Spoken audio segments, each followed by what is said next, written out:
Hi 501, I'm Tabitha Salome. I wanted to give you a little bit of background information on the client that I used in my assessment before going any further. She's 5 years old. She's in pre-K at her local elementary school, and she lives with her mom and her younger brother, who is only 1. By completing this assessment with her, I find that the information we receive from the ASQ can be a little bit skewed. I feel this because a child who comes from a home that has a stay-at-home parent or who stays with relatives while mom and dad work has the potential to score higher because they have more one-on-one attention with that caregiver than someone who goes to daycare where there's a much higher child to adult ratio, where the daycare doesn't necessarily work with them as well as stay-at-home mom does. The child that I assessed, like I said, lives with mom who does not work, and therefore she gets a lot of one-on-one attention when she's at home and was able to score very high on the ASQ.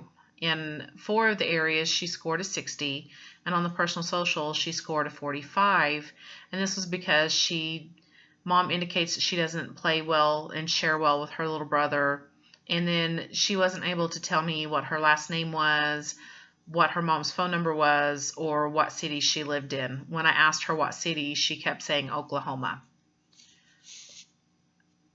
I work with other 5-year-olds at my agency that would probably not have done so well as she did on this, and I don't know if it's because they don't have as much one-on-one time with mom and dad, or if there's something else going on that they just weren't able to develop the skills that the client I worked with was able to show.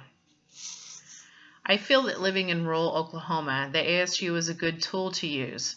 I feel that it can give a good foundation to where a child is developmentally and what areas need to be worked on, and if any further testing needs to take place or referrals for specialists need to be made. I think that it's a good tool to use to see if the child is where they should be on point for starting school, and if as a case manager or a therapist or social worker we need to work with the school to establish an IEP to tailor their education around the needs that they have.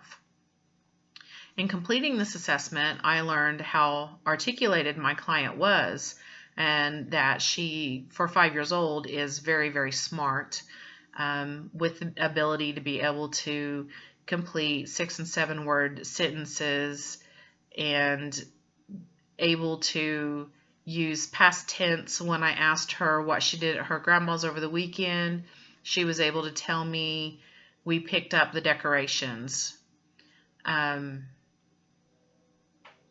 realized how many kids lack the skills that they should have, and this gave me a better understanding of how to assess for delays and how to conclude what recommendations that I can make for a child who is delayed in need of further assistance, if we need to tailor and change the way that we're doing therapy, if there's any underlying trauma that could be causing this delay, if there's any further advocacy that needs to be done for the child in terms of placement. Do they need referrals to DHS? Is there, a reason that this child isn't developing the way that a typical 5-year-old should develop? Is there things going on in the home that is hindering this child's development?